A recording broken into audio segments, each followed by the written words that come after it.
puesto como título a la palabra para esta noche, no descuidemos lo más importante.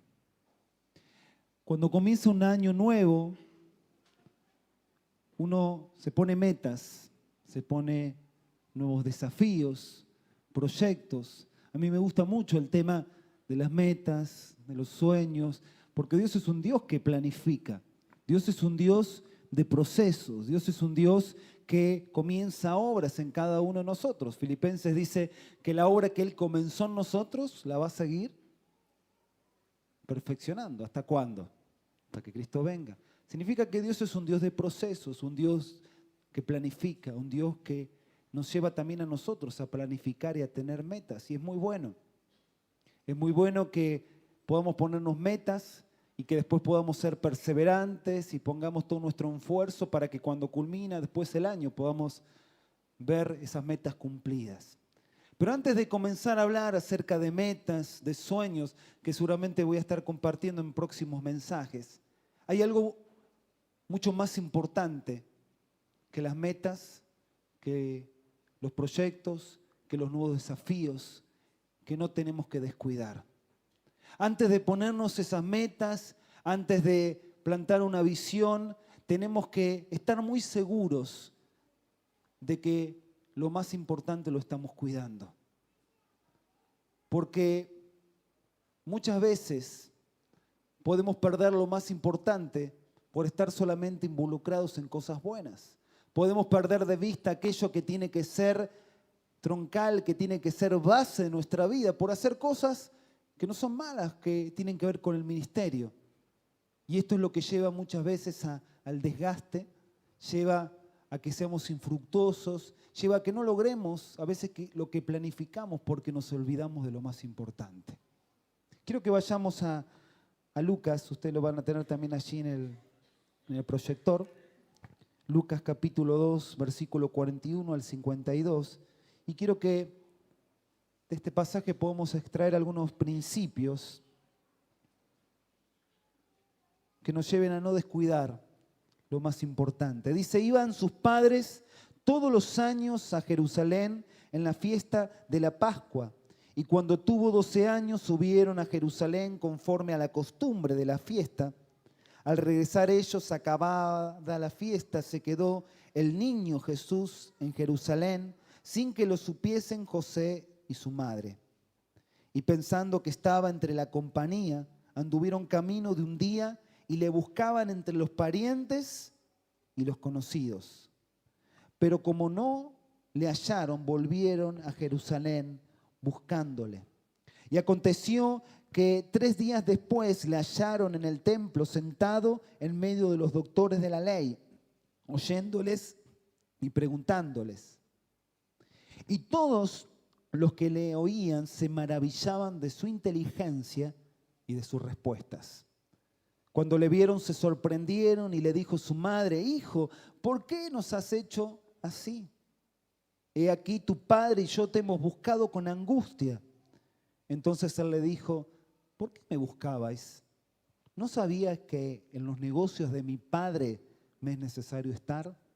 Mas ellos no entendieron las palabras que les habló. Y descendió con ellos y volvió a Nazaret y estaba sujeto a ellos. Y su madre guardaba todas estas cosas en su corazón. Y Jesús crecía en sabiduría y en estatura y en gracia para con Dios y los hombres. No tenemos muchas referencias en la Biblia con respecto a la niñez de Jesús. Apenas 2 relatos. Uno está allí en Lucas capítulo 2, 21 en adelante, donde nos habla de que los padres presentaron a Jesús en el templo para ser circuncidado, como era costumbre dentro de la religión judía. Y el otro relato es este relato que tiene que ver con esta familia que, como dije, venía de esa religión y de ese contexto judío. Iba como todo judío a Jerusalén a celebrar la Pascua, donde se reunían personas de distintos lugares para estar celebrando esta fiesta tan importante. Y ya Jesús, que estaba entrado en edad para poder ser un hijo de la ley, para estar dentro de ese plano, también fue llevado junto con ellos a la edad de 12 años. En ese contexto vemos que Jesús termina quedándose en el templo hablando con los doctores de la ley. Yo escuché varios mensajes sobre este pasaje, ¿no? A veces escuché sobre cómo Jesús tenía sabiduría sobre los demás allí en el templo y cómo les hablaba a los doctores de la ley. Pero hace poco tiempo escuché de parte de un pastor, de acá cerquita nomás de Rosario, que hacía énfasis en la primera parte, que a veces no nos prestamos atención, que tiene que ver con algo familiar y con algo que no podemos dejar de lado, que fue el hecho de que hubo una familia que se olvidó un hijo. ¿Sí? No sé si alguna vez se olvidaron de usted, ¿sí? En algún lugar, ¿sí? No vamos a estar contando, ¿no? Pero algunos se ríen. Pero más allá de la situación, dentro de la multitud y más allá de todo, estos padres, María y José, se olvidaron de un hijo. Después se dieron cuenta, pero había pasado bastante tiempo hasta que tomaron conciencia de que Jesús no estaba. Y esta parte encierra algo muy importante. Estaban en una fiesta, podríamos decir, espiritual, religiosa, que tenía que ver con celebrar la victoria que Dios le había dado en el pasado. Pero dentro de ese contexto religioso y espiritual, se olvidaron al que tendría que haber sido el protagonista, que era Jesús. ¿No? Qué loco, ¿no? Estaban en un lugar, no estaban ni en el supermercado, no estaban en el shopping, no estaban en el Dakar. Hoy, todas las veces que vengo para San Nicolás del año, tenemos que mirar siempre un día antes, porque si no son las maratones, son los piquetes, o ir al Dakar. Así que teníamos que ver por dónde salíamos, veníamos al lado de los camiones, ¿sí? Y veíamos las multitudes, ¿no? Y veíamos gente. A veces vemos en Capital grandes manifestaciones, pero Jesús fue olvidado dentro de un contexto espiritual, dentro de un contexto religioso. Y esto encierra un gran simbolismo, que a veces podemos estar ocupados en cosas que tienen que ver con la iglesia, que tienen que ver con el ministerio, que tienen que ver con cosas buenas, cosas importantes, pero descuidar y olvidarnos de quién es el protagonista. Por eso decía, está bueno tener metas, sí, está bueno que podamos crecer, que pongamos desafíos sobre nuestra vida, sobre la iglesia, sobre los ministerios, sí, pero no nos olvidemos de Jesús. No nos olvidemos que el protagonista, que el que tiene que ser levantado, que el que tiene que ser glorificado, que el que tiene que estar dando la aprobación y guiando todo lo que hacemos es Jesucristo. Porque fue Él el que sufrió por vos y por mí, el que murió en la cruz, el que resucitó, el que es cabeza de la iglesia. Él es el protagonista, no nos olvidemos de Él. No nos olvidemos de lo más importante, que es Jesucristo. ¿Qué motivos o qué razones llevaron a María y a José y sus familiares a olvidarse de Jesús? ¿Por qué nosotros a veces perdemos a Jesús? Quiero mencionar rápidamente algunas cosas. A veces la rutina. Ahora estamos en un tiempo de receso, en un tiempo donde muchos piensan en las vacaciones, en descansar, ¿sí? Hay actividades que han hecho un impas para después empezar. Pero después cuando comenzamos en marzo otra vez todas las actividades, empezamos a hacer cosas diariamente, es muy fácil caer en la rutina, en levantarnos por la mañana, correr de un lado a otro y olvidarnos de Jesús. Muchas veces nos desgastamos, hermanos, porque estamos tan ocupados en hacer cosas que nos olvidamos de que Dios tiene que ser el que ocupe el primer lugar en el día, por la mañana. La rutina, las ocupaciones, el correr, el activismo, muchas veces nos lleva a olvidarnos de Jesús. Seguramente María y José estaban con tantas ocupaciones, viendo dónde iban a parar en esa época de fiesta, cómo iban a ir al templo, qué iban a preparar. Tenían muchas cosas para hacer. Pero descuidaron lo más importante, que era Jesucristo. Que la rutina no nos lleve a descuidar a Jesús. La costumbre. Dice el pasaje bíblico que ellos tenían la costumbre de ir allí a la Pascua, a celebrar la Pascua, y era algo importante, y las costumbres son buenas. Hablar de costumbre no es hablar de algo negativo. Sí que podemos saber que hay costumbres malas y hay buenas costumbres. El problema está cuando hacemos las cosas por costumbre. Cuando llegamos a hacer las cosas por inercia, sin tener en cuenta el propósito de las cosas. Dios es un Dios de propósitos y un Dios que le da sentido a cada cosa que hacemos. Pero muchas veces caemos en el error de dejarnos llevar por las costumbres, porque siempre lo hemos hecho de esta manera, porque lo venimos practicando, y caer en la monotonía, caer en realizar las cosas sin un propósito específico. Y esto nos lleva a vivir una vida espiritual monótona. La vida espiritual es una vida de aventura. Hoy hablamos de esperar lo extraordinario, de un Dios que dice que nos sorprende, un Dios que le gusta hacer sorpresas, que nos quiere dar mucho más de lo que esperamos. Esa es la vida espiritual. Jesús habló de una vida abundante. Entonces la vida cristiana no puede ser una vida monótona. Nosotros tenemos que ser los más entusiastas en la sociedad. Las personas tienen que ver en nosotros personas que están emocionadas, entusiasmadas con lo que viene. Porque si nosotros que tenemos a Cristo no transmitimos esto, ¿quién lo va a hacer? Pero ¿cuándo pasa que caemos en ser cristianos amargados, monótonos, ser uno más del montón? Cuando nos dejamos guiar por la costumbre y perdemos de vista a Jesús. Cuando ya Jesús no es el centro, el que nos moviliza. La religión, se puede definir a la religión como el esfuerzo humano para poder llegar a Dios. Las diferentes religiones tienen diferentes prácticas o diferentes sacrificios que esa persona que es devota a ese Dios tiene que hacer para agradar a Dios. El cristianismo se diferencia de las demás religiones porque nos acercamos a Dios no por los sacrificios que nosotros podamos hacer, sino por el sacrificio que hizo Dios por nosotros.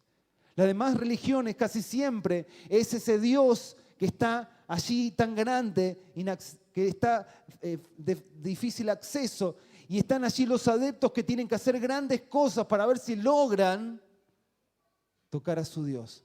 Pero en cambio el cristianismo es un Dios que se acercó a nosotros en Jesucristo para perdonarnos. Por eso la vida cristiana es una relación, no es una religión. Sí que después esa relación con Dios nos lleva a hacer obras, nos lleva a hacer acciones, no para ganarnos el amor de Dios porque ya Dios nos ama, no para ganarnos la salvación porque ya somos salvos en Cristo, sino como motivo de gratitud. Pero cuando hacemos de la vida una vida religiosa, caemos en no tener esa relación con Cristo y en hacer cosas para quedar bien, hacer cosas para ganarnos el amor de Dios, hacer cosas para cumplir. Y cuando la vida cristiana se convierte en eso, se convierte en una vida religiosa. Cuando lo que me motiva a mí a hacer las cosas no es mi amor por Cristo, sino la obligación, sino el quedar bien, sino el quitar culpas, eso no es vida espiritual, eso es una vida religiosa.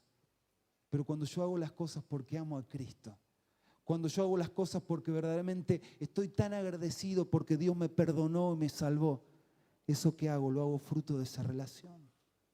Por eso Jesús dijo, si me aman, guarden mis mandamientos. Lo que me lleva a mí a obedecerle a Dios es el amor que tengo por Él. Es mi gratitud inmensa lo que Él hizo por mí. Muchas veces también nos lleva a descuidar esa relación con Jesús, el engañarnos a nosotros mismos. A veces pensamos que Jesús está y Jesús no está. La iglesia de Éfeso pensaba que estaba bien y Dios le habla a esta iglesia que está allí en Apocalipsis y le dice, han perdido el primer amor, descuidaron lo más importante. Hay otra iglesia allí que Jesús estaba, dice, a la puerta llamando, donde Él tenía que estar dentro. A veces nos olvidamos de Jesús. Pensamos que Jesús está. María y José pensaban que Jesús estaba con ellos. Pensaban que estaban con los parientes. Pensaban que estaban en la multitud. Hasta que tomaron conciencia que no estaba. Hermanos, tenemos que estar seguros de que Dios aprueba lo que hacemos. A veces pensamos que estamos haciendo las cosas bien, pero en nuestra opinión. Sería bueno que le digamos, Señor, ¿estoy haciendo las cosas bien? ¿Sí? ¿Será que lo que estoy haciendo lo aprobás? La Biblia dice que hay caminos que al hombre le parecen derechos, pero Dios es el que endereza, el que guía. No demos por sentado que Dios aprueba lo que hacemos. Acerquemos a Él y digamos, Señor, quiero agradarte. Quiero estar seguro de que estás ahí conmigo. Yo creo que si María y José habrían estado pendientes, ¿no? Como uno a veces como padre, cuando va a un lugar donde hay multitud, ¿uno qué hace? Uno está diciéndole a los hijos cuando ya son más grandes, anda por donde te pueda ver, ¿no? Y cuando ya no lo vemos, empezamos. Pero aquí yo creo que María y José descuidaron, porque no lo tenían a Jesús ahí cerca. Estaban metidos en otros temas y se olvidaron de Jesús. Estemos pendientes de que Jesús esté a nuestro lado, aprobando lo que hacemos. A veces descuidamos nuestra relación con Jesús porque, ¿me agarró? A ver, ahí está. Porque confiamos a otro la responsabilidad. Dice el pasaje que pensaban que estaban entre los parientes, entre la multitud. A veces decimos, ¿para qué voy a buscar tanto de Dios? Con que vaya a la iglesia, que alguien me hable de Dios, que alguien me ministre. ¿Sí? Y esperamos que las cosas cambien a través de algo que recibo. En estos días leía un libro que es muy chiquito, pero muy interesante. Dice, Eventos o Procesos, se llama el título. Y el autor habla y dice que muchos cristianos viven por eventos y muchos cristianos viven por procesos. El que vive por eventos es el que espera que, no sé, alguien le ponga la mano y ya le cambie la vida, ¿no? O salta de un evento a otro. Bueno, allá viene tal persona, voy. Allá va. Entonces salta de evento a evento, pero siempre está en el mismo lugar espiritual. ¿Por qué? Porque no se da cuenta que eso que hizo, que está bien, ese evento lo tiene que motivar a un cambio. Si a mí me ministran, si a mí me inspiran con una palabra, pero después yo no hago algo con esa palabra, lo más probable que mi vida siga igual y que lo que espere sea un próximo evento que otra vez me sacude mi vida espiritual y que me haga crecer. Pero esto no sirve. Pero cuando vivimos por proceso nos damos cuenta que esos eventos lo único que hacen es sumar a lo que ya estoy haciendo. Voy a un lugar y Dios me habla y me sigue confirmando lo que ya me confirmó en otro lugar. Dios me sigue alentando a seguir el camino o a enderezar el camino en mi vida.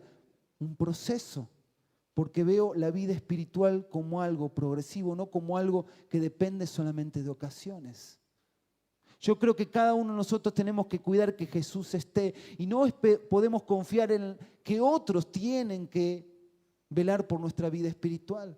Tenemos líderes y Dios levanta pastores y ministros para que nos ayuden a crecer espiritualmente, pero cada uno somos responsables de buscar a Dios. Porque si no tendríamos que tener un líder o un pastor constantemente las 24 horas que nos controle. No vamos a orar, a ver, ore. No vamos a hablar, que nos lea. Y no es así. Necesitamos de otros, pero necesitamos por sobre todas las cosas de buscar a Dios cada día en intimidad y estar seguros de que Jesús está con nosotros. María y José habían descuidado a Jesús, pero qué bueno es ver, y lo podemos ver allí en el versículo 45 en adelante, que cuando se dieron cuenta y tomaron conciencia que habían perdido a Jesús, no se quedaron con los brazos cruzados. Dice, pero como no le hallaron, versículo 45, volvieron a Jerusalén buscándole, y aconteció que 3 días después le hallaron en el templo sentado en medio de los doctores de la ley, oyéndoles y preguntándoles. Y todos los que le oían se maravillaban de su inteligencia y de sus respuestas. Cuando le vieron se sorprendieron y le dijo su madre, hijo, ¿por qué nos has hecho esto así?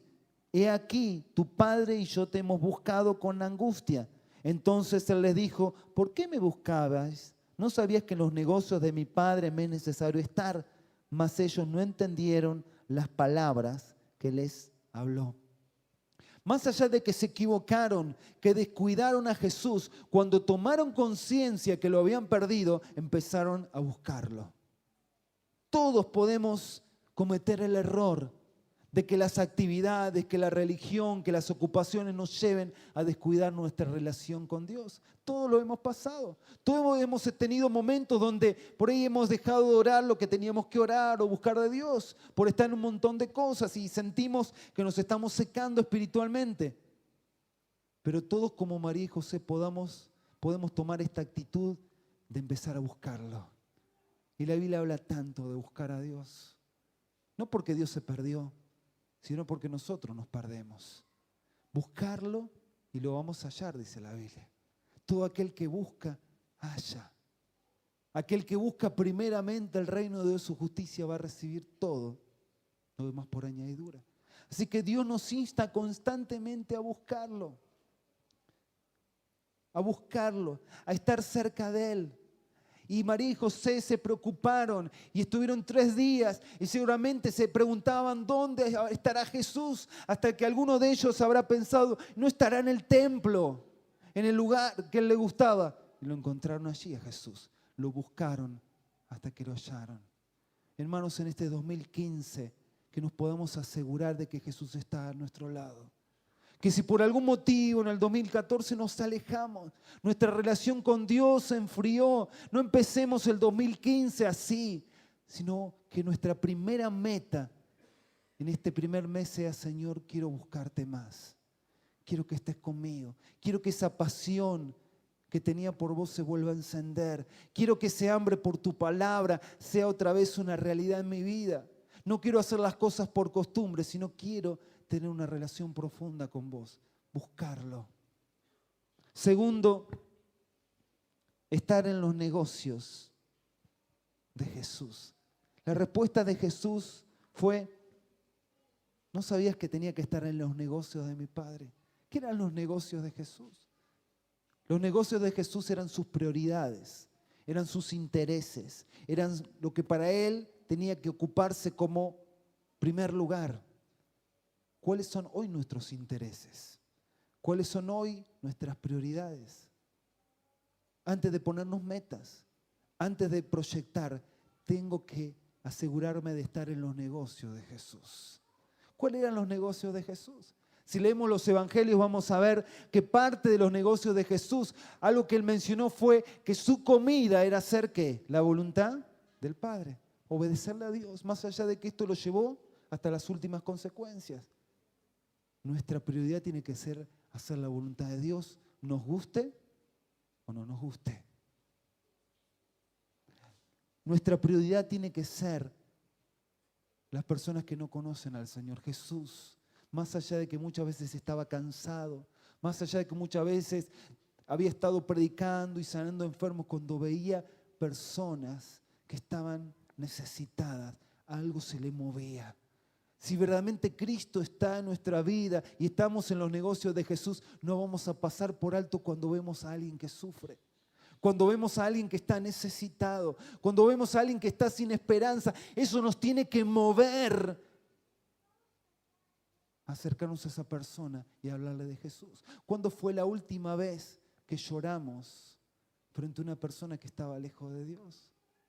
Jesús tenía compasión. Estar en los negocios de Jesús es eso. Estar en los negocios de Jesús es buscar lo que se había perdido, es predicar el evangelio. Esa tiene que ser nuestra meta principal. Después podemos tener muchos intereses y sueños y proyectos, pero nuestra prioridad en el 2015 tiene que ser estar con Jesús. Tiene que estar viendo las necesidades, tiene que estar llevando la palabra para que aquellos que no lo conocen lo puedan conocer. Estar con Jesús. Saben, hermanos, que el deseo de Jesús es estar con nosotros. Me gusta mucho cómo María actúa, ¿no? A veces es lo que a veces veo en padres que culpan a los hijos, ¿no? Y he visto mucho esto en Capital, ¿no? Los hijos no andan bien y los mandan a psicólogos y a tratamiento. Y uno enseguida se da cuenta que el problema no son los chicos, son los padres. Y aquí vemos en el pasaje que cuando María se encuentra con Jesús, ¿qué hace? Le reprocha, le dice, ¿qué hiciste, Jesús? Ellos se habían olvidado, lo habían descuidado, pero lo primero que hicieron fue reprocharle a Jesús. Y esto me llevaba a pensar lo que a veces pasa con nuestra vida. Nos olvidamos de Jesús, lo reemplazamos por actividades, por programas, y después cuando las cosas no nos van bien, nos acercamos y decimos, Dios, ¿qué pasó? Señor, ¿por qué no me ayudaste? Señor, ¿por qué no estuviste conmigo? Y el tema fue que nosotros lo descuidamos. Pero qué bueno que Dios nos sigue teniendo paciencia. Amén. Díganme, hermanos, porque es importante que nos tenga paciencia. ¿No? Yo doy gracias a Dios por la paciencia que me tiene y todos tenemos que dar gracias a Dios porque Dios nos tiene paciencia. Porque a veces tenemos estos arranques delante de Dios, pero Él sigue golpeando la puerta, como esa iglesia le dice, yo estoy afuera, pero si ustedes me abren, yo entro. Jesús quiere estar a nuestro lado. Él no quiere estar lejos. Nosotros somos los que muchas veces lo descuidamos. Y en último lugar, el versículo 51 y 52 dice, y descendió con ellos y volvió a Nazaret y estaba sujeto a ellos. Y su madre guardaba todas estas cosas en su corazón. Y Jesús crecía en sabiduría y en estatura y en gracia para con Dios y los hombres. Me gusta mucho el versículo 51, porque más allá de que Jesús dijo que tenía que estar en los negocios del Padre, después se sujetó a sus padres terrenales. Y esto nos muestra el valor que Jesús le da a la familia. Él no pasó por alto la institución de Dios, que es la familia, sino que volvió con sus padres. Y recién después, a la edad de 30 años, comenzó el ministerio. Entonces vemos que Jesús vio el valor de la familia, algo tan importante, algo que tiene que ser prioritario. Pero después menciona el pasaje, cómo que Jesús crecía. Y esto nos lleva a nosotros, cómo nuestra vida tiene que crecer con Cristo, unidos a Cristo. Crecer íntegramente significa en todas las áreas, constantemente. Que este año sea un año donde Cristo crezca en nuestras vidas. Crecer en sabiduría. La palabra sabiduría tiene que ver,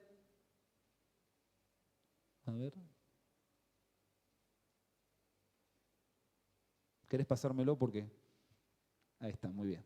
Sabiduría tiene que ver no solo con acumular conocimiento, ¿sí? Yo creo que todos los que estamos aquí conocemos mucho la palabra.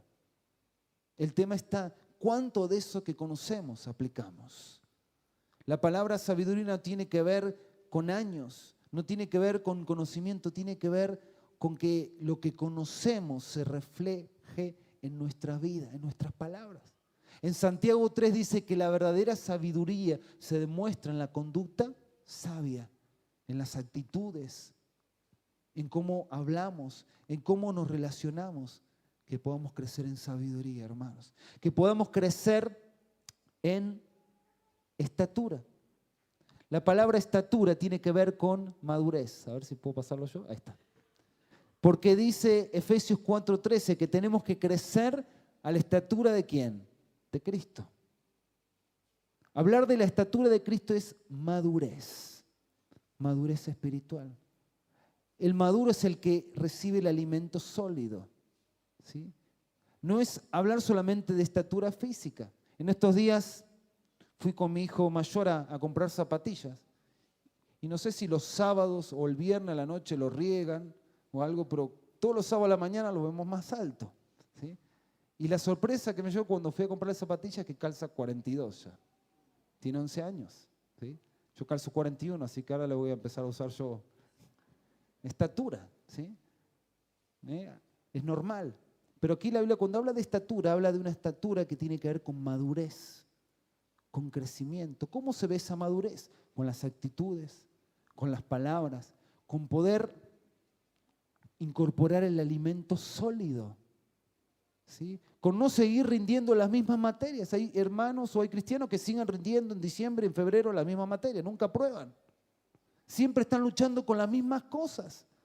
Hermanos, si en el 2014 hay cosas que no resolvimos, hay que resolver. No podemos seguir llorando por cosas del 2014. Empecemos a llorar por cosas del 2015. ¿Sí? A veces nuestras lágrimas tienen olor a viejo, ¿no? Porque seguimos llorando por cosas que ya tendríamos que haber superado. Hay cosas que hay que dejarlas atrás, hay que sanarlas.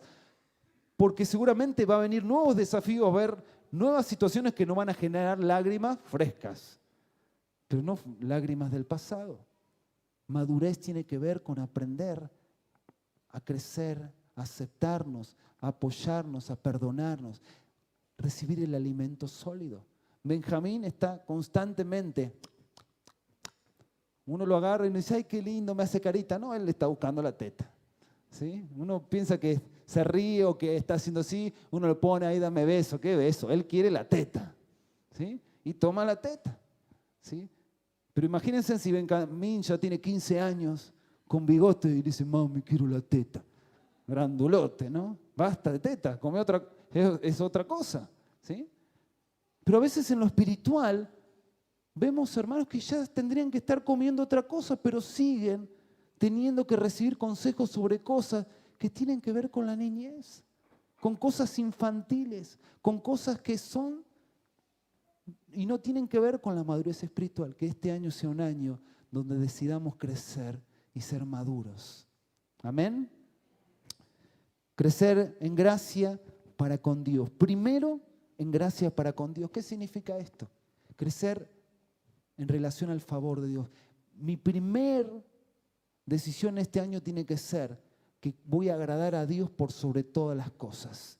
Si quiero agradar a los hombres, me meto en problemas, hermanos. Es imposible agradar a las personas, a todas las personas. La meta de Jesús era hallar gracia delante de Dios. Que esa sea nuestra meta. Si estamos bien con Dios, estamos bien con todo, hermanos. Y en consecuencia, para no extenderme, cuando estoy creciendo en gracia para con Dios, esto me lleva a crecer también en gracia para con las personas. Cuando mi vida está bien con Dios, cuando Jesús está en el centro de mi corazón y Él me permite crecer y ser maduro, voy a ser un cristiano que va a impactar. Otras personas van a decir, yo quiero estar al lado de esta persona. En estos días yo escribí algo en internet y paso mando el chivo, ¿no? El hermano Sebastián está armando ahí para los celulares, me llegaban aplicaciones, yo no sabía qué hacer, parecía que me iba a explotar la tablet, ¿sí? Pero tiene que ver con devocionales, ¿no? que pueden ver en internet, que escribo diariamente. Y algo que leí el otro día me pareció muy interesante, decía que la persona leal es la persona que termina siendo atractiva. Me gustó mucho esa frase, ¿no? En un proverbio. Y yo pensaba, ¿no? En cuánta gente en esta sociedad busca de ser atractiva físicamente, ¿sí? Hoy vemos a los hombres que se depilan, ¿no?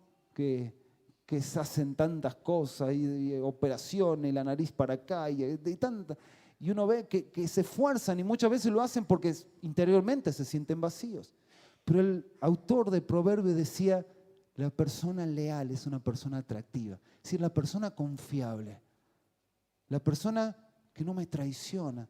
Hermanos, en esta sociedad no son muchas esas personas, no son fáciles de encontrar, pero creo que como cristianos tenemos que ser los primeros en ser reconocidos por ser personas íntegras, leales.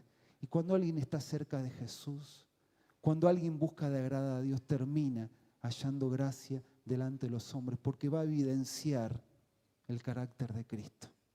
Podría estar hablando mucho más, pero no quiero seguir ahondando. Pueden seguir meditando en esta palabra. Pero quiero que nos quedemos con el título, ¿sí? Es bueno que tengamos metas, sí. Es bueno que nos proyectemos, que pongamos metas para nuestra vida familiar, personal, ministerial, financiera. Pero por sobre todas las cosas, que lo primero que hagamos en este nuevo año sea, Señor, no me quiero olvidar de vos. No quiero que ninguna cosa ocupe el lugar que vos tenés que ocupar. Quiero estar cerca tuyo, Jesús. Como cantamos en esa canción, ¿no? Viejita, yo quiero más y más de Cristo, ¿sí? Más de Él, más de su presencia. Lo quiero a Él por sobre todas las cosas, porque si sé que lo tengo a Él, tengo todo. ¿Por qué no te pones de pie en esta noche? Voy a invitar al grupo de alabanza que se acerque. No sé tu realidad hoy, no sé tu situación hoy, pero es un buen momento para acercarnos a Jesús y decir, Jesús, perdóname si en este 2014 te descuidé, si hubo cosas que ocuparon el lugar que vos tenías que ocupar, pero en esta noche me vuelvo a ti. Como María y como José, te busco porque quiero estar más cerca, quiero conocerte más, quiero que seas mi pasión, mi prioridad, quiero estar seguro de que vas a estar en todo lo que voy a emprender. No nos olvidemos de Jesús, hermanos. No nos olvidemos de que Él fue el que sufrió y murió por nosotros, que fue el que resucitó, que fue el que nos dio la promesa y nos envió el Espíritu Santo, que fue el que prometió que un día va a venir a buscar a su iglesia. Él es el centro, ¿sí? No nos olvidemos de Jesús. Y si en esta noche te sentís lejos de Dios o nunca te encontraste con Dios, es una buena oportunidad para decirle: Jesús, sé parte de mi vida, ¿sí? Por ahí tu vida fue religión, como María y José yendo a la Pascua, pero te faltaba Jesús. Y quiero invitarte en esta noche a que si nunca te encontraste con Jesús, puedas decirle en esta noche: Señor, no quiero una religión, te quiero a vos, Señor. Quiero que entres a mi vida, que me dirijas. Así que vamos a estar orando, vamos a estar cantando al Señor.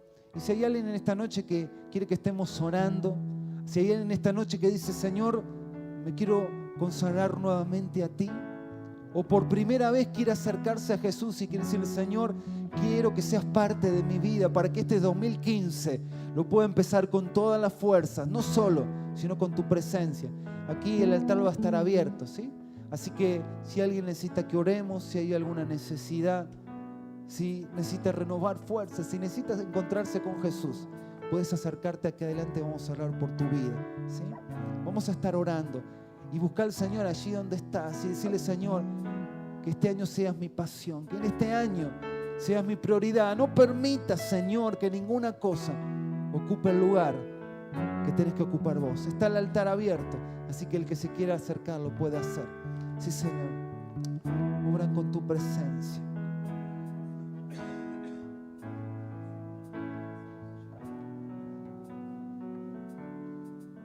Sí, Señor. Te damos gracias, Espíritu Santo, en esta hora. Toca nuestras vidas, renueva nuestro espíritu. Sí, Señor.